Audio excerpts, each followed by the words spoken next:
Hello, welcome to Lights Camera Reaction. In this episode, we get to talk to Craig Fleming, a well-established portrait photographer based in Sheffield who's been capturing beautiful portraits for over 3 decades or so. Probably about the same as me, he's that old. His signature style has a timeless look, partly due to his beloved Mamiya RZ67 and his favourite Ilford film, which I think now is really his instinctive go-to camera. Craig delivers that classic aesthetic style that could have been taken at any time in the last 60 years or so. Anyway, we're going to cut to the chase on this one. We're going to move straight on to Craig's interview and let him tell you his story. Craig, thank you very much for doing this. No problem. We have numerous questions to ask you. First one, why are you a portrait photographer? It's a good question because No pressure. Yeah, well, growing up I was quite quiet, so you would never imagine I would become a portrait photographer where you have to be a people person. I don't know, I kind of just developed into it. I was always interested in photography, and I got into it from 11. That's when I started. Same as me, Zenith E. Zenith 11. Oh, Yeah. I have no idea what the difference between the two of them are. I think the 11 had a selenium cell On the top. meter on the prism. Yeah. Yeah, and the little needle. Was that a rubbish camera or was it a good camera, do you think? At the time, it was amazing. The fact that I had an SLR, and I can remember it. There's things about it. I can remember how cold it was because it was metal. Yeah. And I can remember it smelled, this Russian iron curtain smell that it had. Yeah. You could Exactly. bang nails in with it and all sorts. And the Helios 44 that was on the front, I think they're quite sought after now, aren't they, by cine guys and Yeah, stuff. exactly.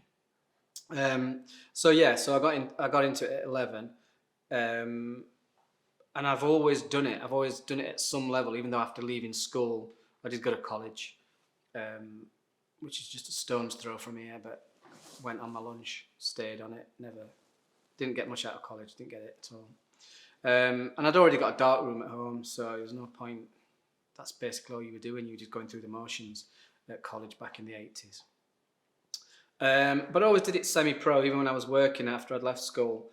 And then about 2000, I think, turned full-time, just went full-time pro. And You just went straight into it, just decided, no fear.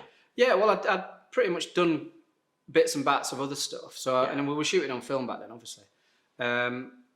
And I'd learnt the trade long ago. I was quite confident with a light meter, shooting Fuji Velvia on medium format. So you knew if you got a grasp of exposure, you knew it when you shot Fuji Velvia. Yeah, because I always think it was I used to do 5.4 and it said 50, but it wasn't 50. It was 32 or even 25 because it was always a stop underexposed. Yeah, or half a stop under would be beautifully saturated. Yeah. So so I kind of had the confidence with exposure. Bought a little flash kit, what was the make? Was it Pro Linker or something like that? Yeah. Brought a little 2-head flash kit, started doing a few portraits. And it just took off from there, really. Messed around shooting all sorts. Was a jack of all trades back then. Loved shooting models, which when you're in your 20s and 30s is... Yeah, de rigueur. Yeah, it's great for your ego, isn't it? Kind of thing. But Not useless your for your book. Yeah. And then eventually when I figured that out, and also figured out that I didn't want to shoot still life, didn't want to shoot products. I'd worked at an industrial photographer's in Sheffield for a couple of years after leaving college. Didn't want to shoot still life, can't stand it. It's so boring. It's even more boring now than it was back then. At least then we were using an 8x10 camera or a 4.5. Oh, really? Yeah, you were using the whole... Yeah.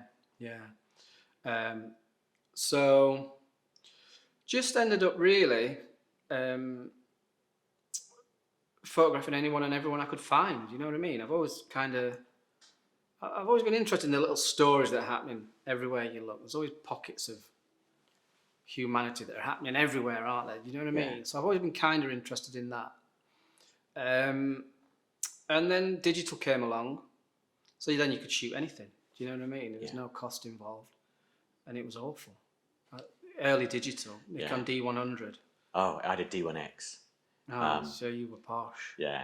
I had Oh, the D- yeah. I had the I had D100. 5 million pixels. Yeah, 5. I can't remember how many I had. Every highlight was blown out. Yeah.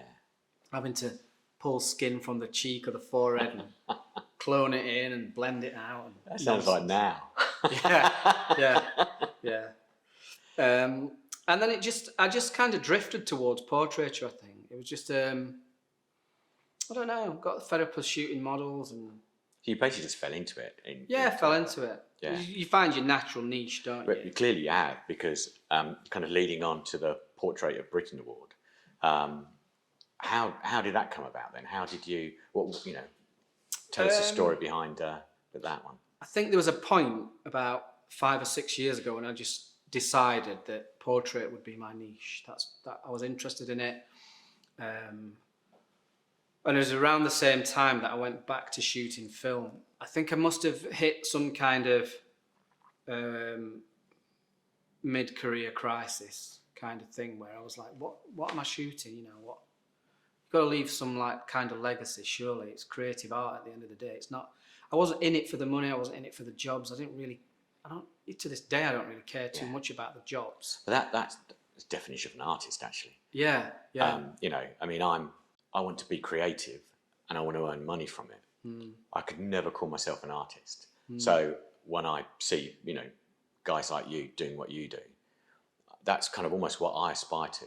But I'm almost too frightened to do it because I want the money. You're too busy. But trying to get the money. Yeah. I'll probably have exactly the same money as you, as in none, because by the time you bought all the kit, Exactly, you don't have any money. It's a big balancing act, isn't it? Yeah, completely. Work and the creative stuff. But even now I put more effort into, I shouldn't say I put more effort in, I do put more effort into creative stuff and personal work, yeah. So what image did you get award for the... well, the Portrait of Britain Awards itself, there's 200 that go in the book, there's 100 winners and 100 shortlisted images. And because I decided that was going to be my niche, I thought, I've never been a competition enterer, but I thought, well, that's quite a big thing. I'd always seen the book, the Hoxton Mini Press books, and I loved them. But contemporary portraiture to me was like, it was on a next level. It wasn't something that I'm not part of that world. I'm just a kid from Sheffield, you know what I mean? And I tried to shoot something along those lines of the people that were winning it all the time or featured in it. And it kind of worked. But then the winning images, I had 3 winning images in that 2021 book, which is... That's brilliant. Pretty amazing. I was pretty gobsmacked myself. Hopefully about now we're showing them. Yes, yeah. So, and the 3 images were, there was, I did a photo shoot with an actress called Emily, I forgot her name right now, Emily, and her sister's got Down syndrome, so she runs like an online class for adults with learning difficulties, really, so they can get into acting and stuff, and they can do these little workshops, and it's brilliant what she does. So I'd photographed her and her sister Sophie, and then all the team came along, and there was a few of them, and we just did some cool portraits. We just let them play, did some cool portraits in Stockport, and one of the winning images was from that shoot. Okay. So that was one of them. The other was my niece Charlie, who just came to our house one day in the summer, and I always shoot Charlie. I always photograph her because she's so photogenic and she's cool. She gets it. And I just had this big diffusing screen, which I used for the light because it was sunny. And she was laying on the grass, kind of chilling. And she just picked it up and sort of like went like that and pressed her face up against it. And then that was the shot. Brilliant. And then the third one, in lockdown, my sister was good enough to buy a caravan in Bude in Cornwall. How nice of her. Yeah. So we spent loads of time there. And I think it was about 9:30, 9:45 one evening. We were just chilling in the caravan. We'd been out all day, we came back. Where the sun sets over the North Cornwall coast, it comes straight into the caravan. And obviously caravans are always like yellow on for some strange reason. Magnolia. Yeah, so it was golden hour. And my girlfriend's daughter, Amelia, she'd just finished a jigsaw on the table. And I spun round, and she was just in this like beautiful light, and she was just looking at the sunset. And the GFX was on the coffee table because I'd been looking through the images that I'd shot that day. Yeah. And I just spun round. It was a grab shot, and Brilliant. it's an absolutely beautiful shot. Yeah, no, I haven't seen that one. Yeah, so that was the third winning image. Yeah, So- that's great. Excellent. Do you have an agent? Which I kind of know you do. So how did that relationship evolve? How did you get signed? How did you get noticed? Good, bad things about it. So all encompassing. It's a strange one because it was there's a company in London called Squintbox, which was made up of 3 or 4. They're all female actually. They're all 3 or 4 ex-photo editors, picture buyers, and they saw a niche in the market and got together and created this thing called Squintbox, which was almost like it was so that people who needed a photographer could just look at a light box and see, like they used to look at a light box, and, so it was an online equivalent of that. So I signed up. They got in touch with me. I think they saw me on LinkedIn, which is amazing that anyone sees me on LinkedIn. But they saw me on LinkedIn and then got in touch. And then through that, there was a guy in London called Pete who started Agent at Large, and he just got in touch and said, can you come on board with us?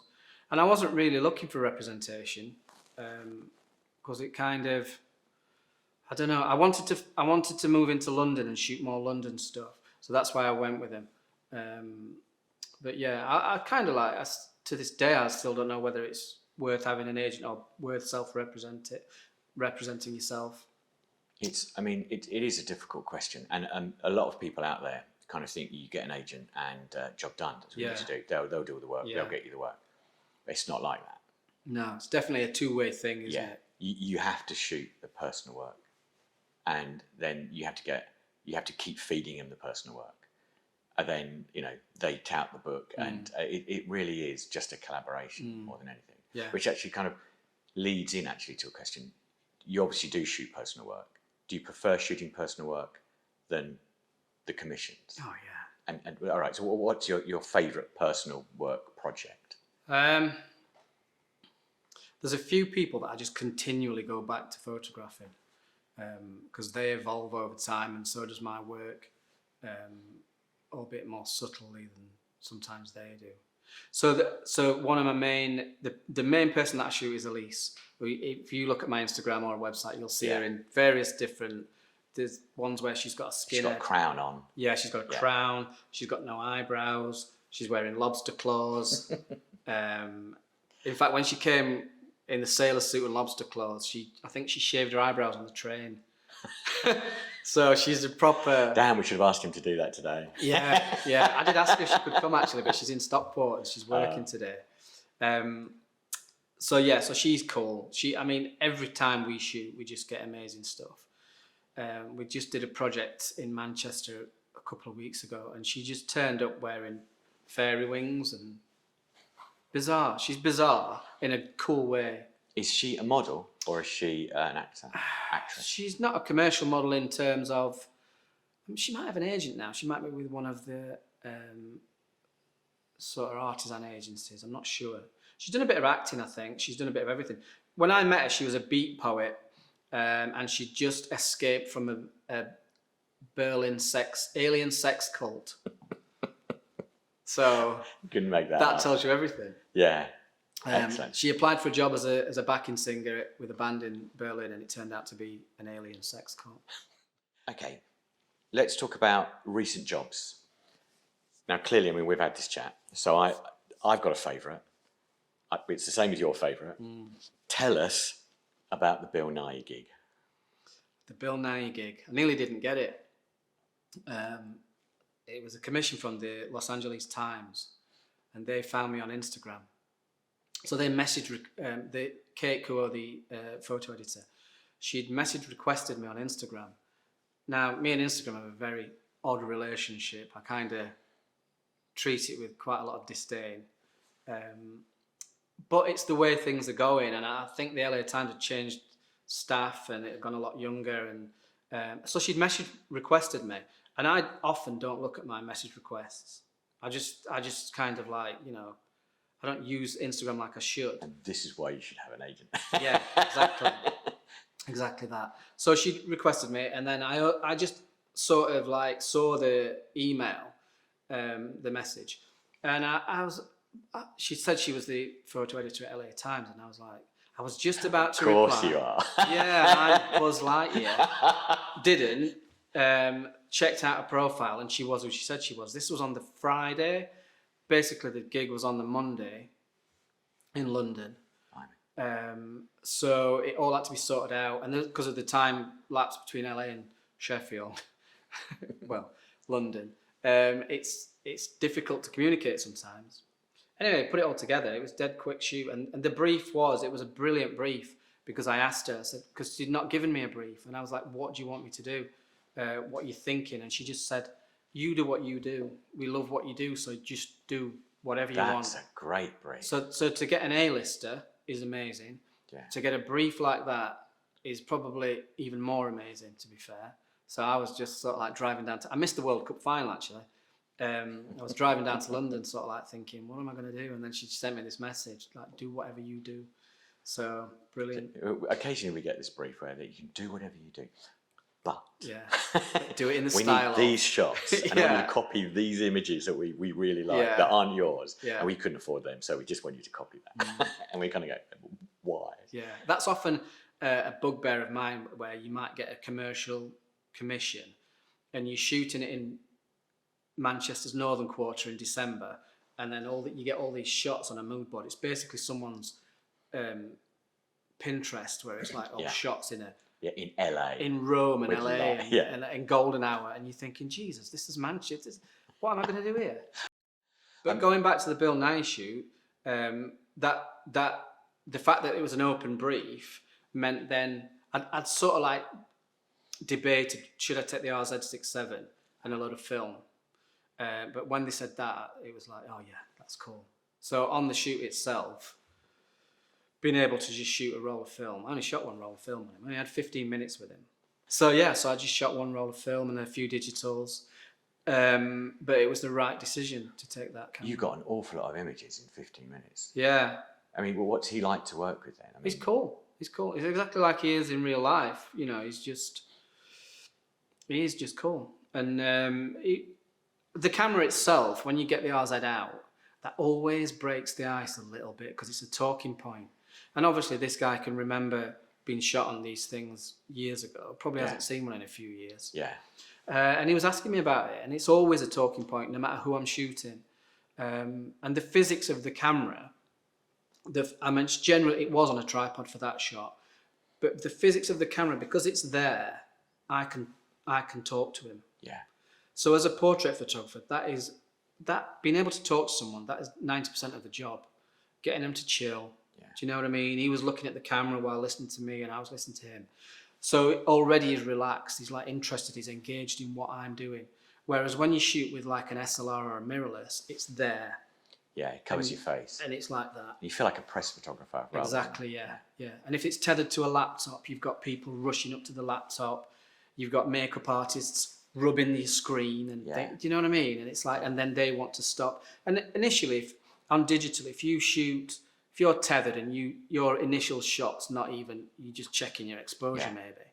If that's a terrible shot, they could look at that, and then you've lost that person for that shoot. They just think you're useless. Yeah, and the first shot's always rubbish. Yeah. I mean, that's the whole... It is on digital, but on film it's different. Often the first shot is the best one. I don't know, there was a portrait photographer that I read about years ago, probably at college, and he said that the first roll of film he never put in.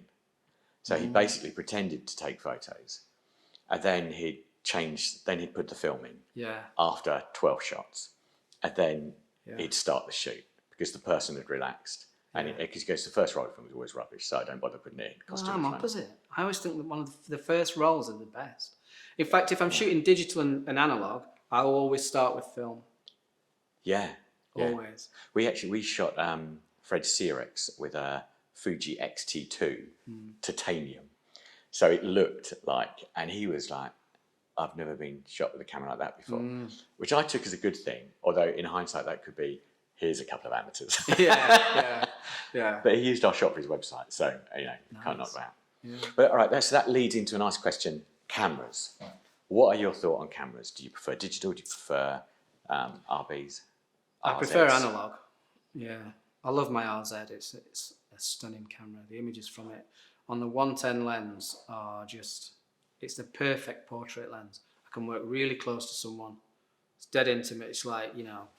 It has a look. It has a It quality. does have a look, yeah. That The you try and 110. emulate in digital, but it never gets there. No, not ever. The closest I've got to it was with the GFX. The GFX 50 and 100 that I had, and the 80mm lens. Yeah, it's one we've got. Yeah. Love it. Yeah, I love it. It's a beautiful look. And I don't know, I've not shot on any other media. I've shot on the Pentax 645 digital, which is again is a beautiful camera. But I only borrowed that for a magazine shoot. So the GFXs, they are stunning. I mean, and I also shoot on a XH2 now, Fuji XH2. Yeah, that's what I'm recording this on, or one of them. Yeah. I mean, so were you, because it used to be Nikon or Canon, didn't it? We had two choices, but then Sony came along, or Minolta became Sony. Why have you kind of settled on Fuji? I was a Canon guy for years and years and years. And then Fujifilm brought out the X Pro 2. I loved the look of it. I thought it was cool. Couldn't afford a Leica, sorry. Still can't afford a Leica. No, I can't afford a Leica. One day, I will have that red dot. I might paint it on an XH2. So I got the X Pro 2, and I loved it. It was a brilliant camera. The images on it were stunning. The colours were stunning. You could even shoot in JPEG on it, which you couldn't really do on the Canons, on the 5Ds. They weren't as good. So it was just like a gentle transition. It wasn't really a conscious thing. Do you know what I mean? I'd got a couple of 5Ds, which were the jobbing cameras. But then from the X Pro 2, I bought an XH1, which was, I think that's one of the best cameras they've ever made. Yeah, I agree. I had mine nicked. Really? Yeah, we were on a job in London, and we were in Pret, and it was between my feet. It was literally there between my feet, and they swiped it. Wow. And I just didn't know. And we found my car keys were in it, and we found the car keys because they had a tag on, not the camera. And of course, so I bought the XH2. But the XH1, it has a quality, a very underrated camera. Yeah, very. Underrated. I'm surprised it didn't take off more than it, than it did. But I've had X100Vs. I've had, what else have I had? Fujifilm, GFXs. But if you have one camera, what would it be? Ooh. Analog or digital? Yeah, either or. Oh, it'd be my RZ. RZ67, the Mamiya. It's just, the quality's stunning. In 35mm terms, it would be a Nikon F3. Yeah. And in digital terms, probably a GFX. Yeah. So they were the three. That's my holy trinity of cameras, I think. I think I'd have to agree with them always. Yeah. The F3 is beautiful, isn't it? What advice would you give to your younger self? Probably go to London early. Because back in the early 90s, late 80s, early 90s, London for me was like an enigma. Do you know what I mean? It wasn't something I would have thought I could have ever gone to and worked there. You're Sheffield born and bred. Yeah, absolutely, yeah. I've got Stone's bitter running through my veins. So yeah, but yeah, not just so much even to learn photography, it's more to learn the business of photography. And also being a portrait photographer, that's where it's at. If you're trying to work in Sheffield, I mean, I don't work in Sheffield now, although I live here. If you're trying to work in Sheffield, the portraits you're going to be getting, you might be photographing at best a council leader or some university professor or something like that, or a business. You might be doing almost like headshots. Whereas in London, obviously, you're going to be shooting actors and all kinds of people, sports people. So you don't have to live in London. You can live outside London and then just go into London when the gigs are. Yeah, it's 2 hours on a train from Sheffield. Yeah. So, you can commute into Sheffield from where I live, and it can take you an hour. I only live 8 miles away on the outskirts, but rush hour, it can still take you an hour. So in Britain, people in New York must laugh because you can live 4 hours out of New York and you're still in New York. Whereas in Britain, it's so small, isn't it? So I can be in London in 2 hours, 2 hours 3 minutes. I can be in St Pancras from Sheffield. So and I've got friends there that I can stay with, so it's not a problem, you know. I don't want to live in London. I've lived in London for a bit. It's all right. It's a bit dirty. It's a bit unfriendly. You know what I mean? That's where the work is. So I'd rather live up here, and then I can go anywhere then. It's better not to be based anywhere. Yeah. I don't want to be known as based in such and such. Yeah. Even the UK, you know what I mean? I'd happily work anywhere else. So, yeah. Craig, thank you. That was brilliant. We've got some really good nuggets there, and your work is outstanding, and really love it. So thank you. Thank you so much. No problem. Thanks for having me. So we hope you enjoyed listening to Craig's story. He's not only a great photographer, but he's actually a genuinely really nice bloke as well. As you can probably tell from the gaps between our episodes, it takes a lot for us to put one episode together, mostly due to keeping up with the commission day work. It's their fault. But our aim is to bring you one interviewed photographer every month. But we want to intersperse that with some smaller, shortened episodes as well, all photography related. So I think the next episode we're going to do a bit of a best of, and then we'll do some other bits and pieces. So anyway, we hope you found it inspiring or even mildly amusing. So please leave us a like, and we'll see you on the next one. Cheers. Bye.